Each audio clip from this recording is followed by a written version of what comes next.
Welcome to Plas Dolben. I am Rhian Pierce and this is my view this afternoon. So let's see, I don't know how to turn it round, so I'll just go like this.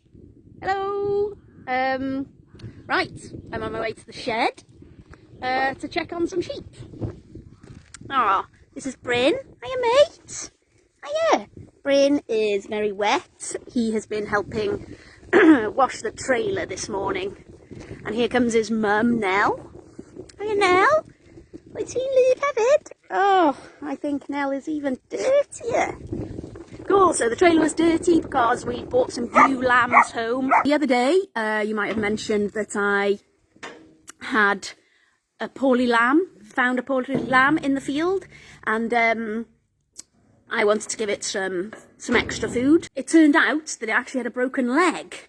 So we are in the lambing shed now, and as you can see, we have a number of individual lambing pens here. So when we're in full flow, this shed is full of sheep, as are the other sheds, and as they give birth, we put them into these individual pens. So hello sheepy, hello. So let's have a look. So this sheep has 2 lambs. And as you can see, this is Pegleg. So Pegleg, this is the lamb that I had in my hand. Hiya, Tiny, the other day in the field. And I think I said that it had a bit of an empty tummy. So I think you might have seen that its number, if you can see, is number 33. So number 33 was a triplet, but its mum didn't have enough milk for it, which is why it had an empty tummy the other day. But also, it's got a broken leg. So I've used some garden canes and some bandaging, and I've made a splint. So I'm going to have to change that every 3 or 4 days, because obviously he grows really fast. So, let's have a look at this ewe. Oh, there you go. Have your baby back. As you can see, that is the triplet, and this one is actually the ewe's real lamb. So, she was marked, she was scanned like an ultrasound scanner, like females. You can see I've written the number 1 on her bottom. So I knew she was only going to have 1 lamb. However, when I saw that she started lambing, I knew that triplet 33 needed a new mum. So quickly, as I went to grab the triplet, and as I pulled her original lamb out, I put the little triplet underneath it, so all the lambing juices went onto the triplet. And so she now thinks she's had 2 lambs. Hiya! So, because it's not her actual lamb, we've kept her in this individual pen for 3 days now. And today is the day we're going to let them out and see if she's accepted her foreign adopted lamb. Right, time to enter the big wide world. Okay, Pegleg, let's see how... Well, yep, so someone's asked, do I ever give the lamb's name? So, as you can see, the one with a splint is called Pegleg. Often the pet lambs have names. Go on, you've lost your mum. Eh? Go over that way. There we go. So she's calling it to it, saying, I'm over here, I'm over here. All the lambs get numbers. Aww. Oh, no. Look, you've lost your mate. There you go. Follow them. They all get numbers, so if they're siblings, they'll all be the same number, and that's so we know who belongs to who. So I don't know if you can see, but that ewe has actually got red on her bottom, so that's called red Rattle. So we actually put some oily red paint on the chest of the ram, and then we know which ewe has been covered by which ram. We also change the colour of the oily paint every 17 days, which is the length of the cycle of a ewe, and then we can work out the exact dates when the lambs are due to be born. So, I think she is looking after these 2 lambs very well. So I'm going to leave them in the shed for now, because I need to redo 33 splint, and then they'll be able to go out, because grass basically is the best food for making milk. Oh, little triplets having a drink there. So, off we go. So yeah, so like I said, we put numbers on all the lambs. This is a very high-tech way of remembering what number we're up to. So we had 40 sets of twins in the first batch, and we have another 300 to lamb starting next week. So I thought I would take you for a little walk across the field, and we'll go and see some of the sheep that lambed in the last 2 or 3 weeks. Here we go. I've got a question. When does the ram go to the ewes? So the gestation period for a sheep is about 5 months, just under. So it depends when you want your lambs to be born. Some people lamb really super early, and they lamb around Christmas time, so that the lambs are ready to go to market at Easter time. Because we've obviously lambed in February, a lot of mountain sheep farmers, where it's colder and the grass is slower to grow, they lamb March and April. So obviously, the rams will go in 5 months before you want your lambs to come out. So yeah, this sheep field, I don't know if you can see, looking that way, there's like some tractor tram lines. So yesterday I spread some fertilizer in the field, and I'm just going to try and find you some. So every couple of years we get the soil tested. So science has come on in leaps and bounds in recent years. There we go, little knobs of fertilizer. So they go in a spreader which goes behind the tractor. So yeah, science has come on in leaps and bounds in recent years. So we soil test, which means we can put exactly what the soil needs onto the field. So nitrogen, phosphorus, potassium, sulphur, different minerals. So a bit like us, grass and crops need certain minerals to grow. And instead of just not knowing the exact quantities, it depends on like the soil pH, the amount of rainfall you've had and stuff, as to how much fertilizer gets put on. So I did that yesterday in this field. So hopefully that means this field now, the grass will start growing, ready for the next lot. So the 300 ewes that are going to start lambing next week, they're going to need grass coming up to feed their lambs with the best quality milk. The next field we're going into has a lot of sheep with their twins. So we tend to put sheep with twins and triplets together, and sheep aros NNL, aros. So I'm going to leave the dogs out because they can upset the sheep with their lambs.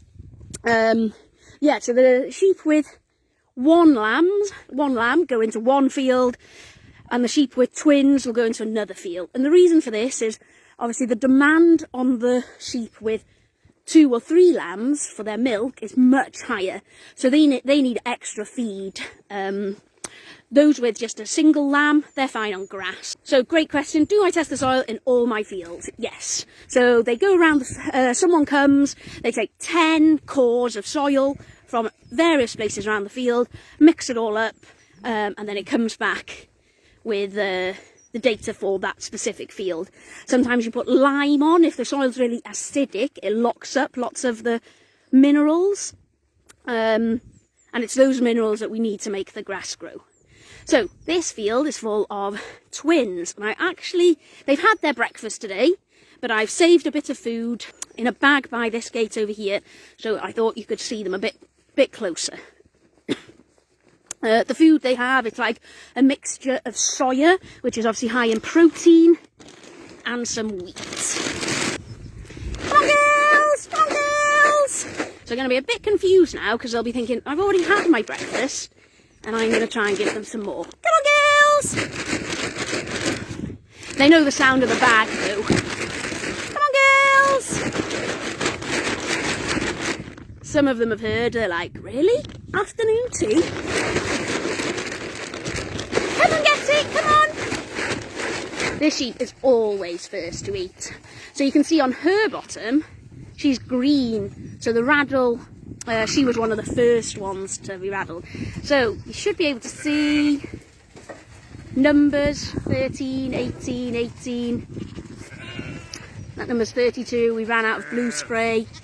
There's no reason why it's green. Come on, girls. This is always a really great time to be able to see if there's any problems. So sometimes you have a lame lamb, or like number 33 earlier, one that's not getting enough milk. Come on, girls. I'll have to take a step back because they're not too sure about coming for food with me too close. You come in. So if a ewe has triplets, we quite often have to take one off, and that's because the ewe only has two purses. So we call her a purse. So she's got two sides to a purse, and once a lamb has chosen a purse, a side, that's its side for life. So if you have more than 2 lambs, there's not enough sides, and they'll fight. They won't let. So the smallest one will never get to have a side. So yeah, so they are pretty cute. Some of them are stonkers. There's number 27. The 27 is over there. So I know that those two are siblings. Delicious. So there's usually a lot of maying and noise going on now because they obviously abandoned their lambs to come and get the food from me, and now they've got to go back and find them. So we were talking about soil testing and fertiliser. This field, don't know if you can see, has actually not had fertiliser. This field has had a load of muck. So it's cattle muck. Ideally, all the fields would get muck, but we just don't have enough. There's not enough cattle. So the cattle are bedded down on straw. So it's a mixture of straw and cattle dung, and it rots down and it feeds all the worms, and it gives the soil lots of nice texture. So it holds the water in the summer when there's a drought. We use a muck spreader, so it spreads out in hopefully quite a fine pattern. I'll stop for a minute so you can have a look. Yeah, so it's really interesting. We've learned a lot about soil science in recent years, and we now know what the microbes in the soil need to keep the soil healthy. Okay, so I was hoping that one of my sows would have farrowed by now, so you could see piglets, but sadly her boyfriend didn't do a good enough job. So I've got no piglets to show you, but we will go to the shed and meet the sows. In total on the farm we've got just over 400 sheep, 420, something like that, and then we have about 12 rams, and the rams are various breeds. So some of them are Texel, so that's a Dutch breed. They're really muscular type. We've also got a few Welsh breeds like the Welsh Mountain or the Llyn. So the Llyn ram comes from the Llyn Peninsula in North Wales. We also used a chamois ram this year. That's a French breed. The continental rams tend to be a lot more muscular than the British traditional breeds. That's my house over there, and there's my parents' house. Yeah, so we've got about 420 sheep on the farm. We also keep about 60 head of cattle, and the cattle are a really, really important management tool.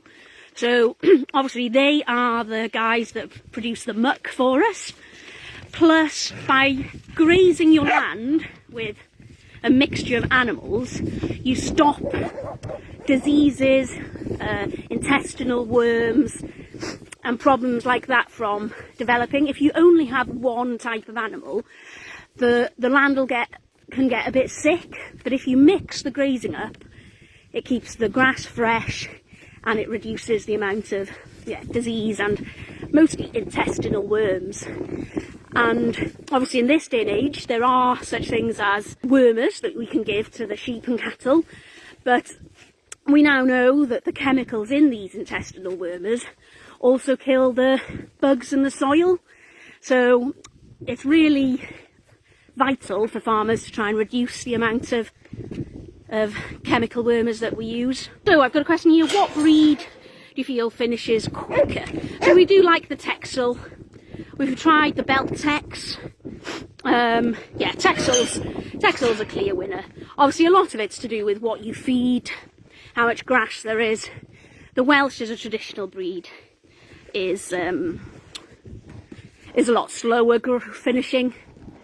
So we sell the meat, or we sell live animals to the local auction in Rhian, 10-15 minutes down the road. Hang on, I'm just going through the gate. And I also sell lamb and pork to local people. So I brought you to the cattle shed. So these are mostly Belgian blue. You right, Titch? So you can kind of see, although they're black and white, the black bit looks a bit more bluish. So the Belgian blue, Ross, Frisian, or dairy breeds. So these, in this shed here, they're all male. These smaller ones are about 6 months old, and the large ones over there, 18 months. So obviously these are the byproduct, if you like, of the dairy industry. So obviously where a cow has to have a calf each year to keep producing milk, all the female calves that are born are kept in the herd to produce more milk, but all the male calves come to farmers like me who don't breed cows, but we buy in calves and we grow them to a decent size to turn them into beef. So, yep, mostly Belgian blue. I can walk down here. This is haylage, which they eat. So haylage is a bit drier than silage, but wetter than hay. Haylage and silage is often stored in these plastic wrap.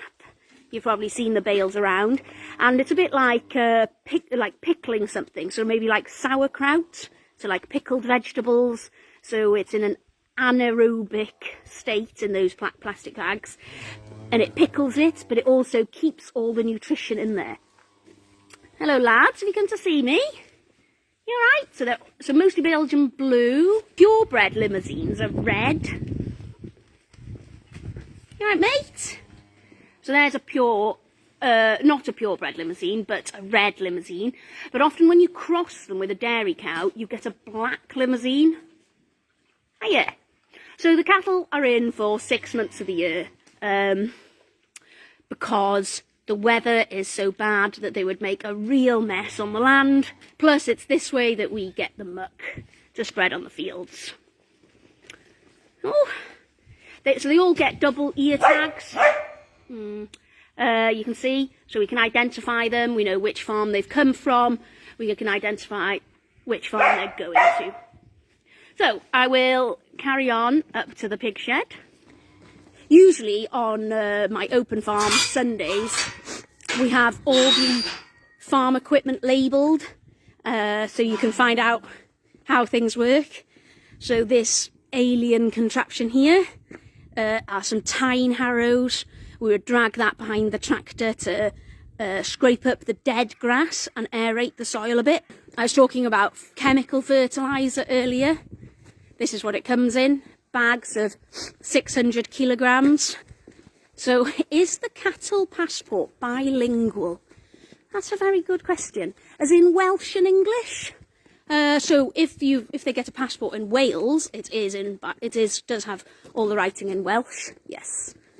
So in the summer months we make lots and lots of hay.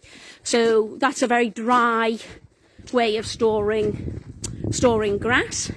And we make these small bales. And if you look up there, you can just see the remains of a hay den.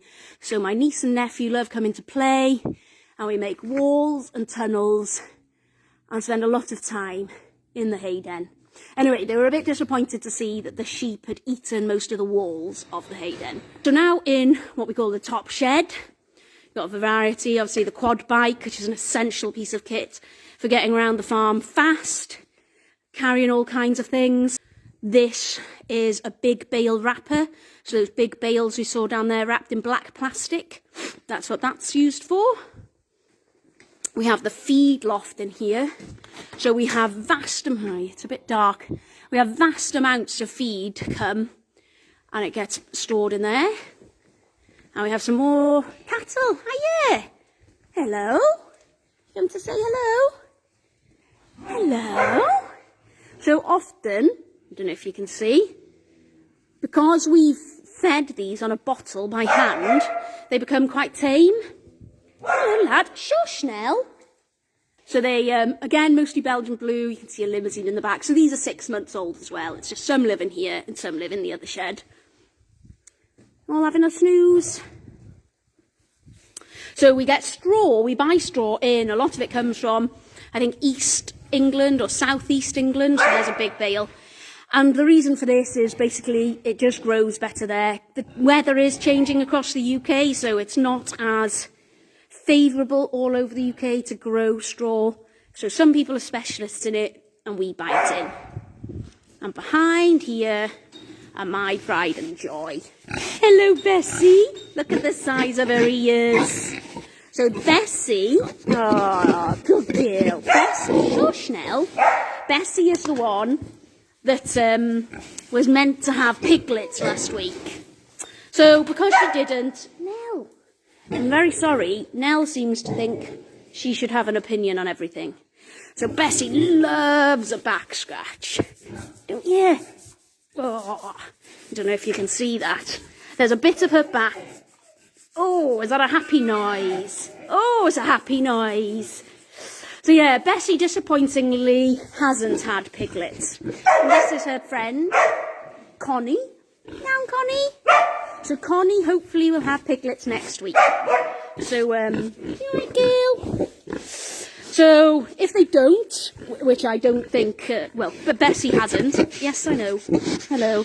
Oh gosh. Bessie's going to have a new boyfriend come in. So I found a boar, an Oxford Sandy and Black boar, who's going to come in. And then, but the boar that came originally was a P-train, so a French breed.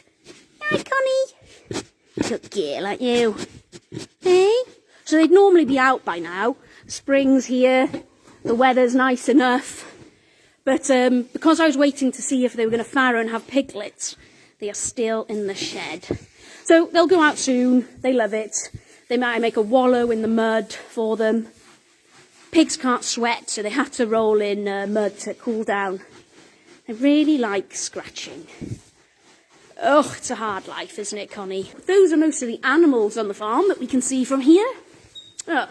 It's the tractor, I don't know if you're interested, but the fertilizer spreader is still on from yesterday. I've got a bit more, couple of bags outside to spread. So that's a spreader, and the fertilizer goes in the top. And there are some paddles in the bottom that fling it around, so it goes wide across the field. Such a shame that we can't actually have Open Farm Sunday. We love getting the public here, and I've been helped for the last couple of years by Rhian Panto Society. They've helped meet and greet, bake cakes, and then raise money for Panto Society. So this is interesting. There's a local farmer down the road. He grows a lot of potatoes, and if they don't get sold, I get to have bags and bags of potatoes to feed the pigs. So there's Ben. He's a rescue dog. You stuck, mate? A lot of our equipment around the farm is pretty old, and I'm really lucky that Dad has some really good engineering skills to keep tractors like this on the road. So, beautiful North Wales, looking over the Vale of Clwyd. Thank you very much for watching. Any more questions, I'll keep an eye on this page and then I can answer them at a later date. Nice to see you all. Hang on. Bye.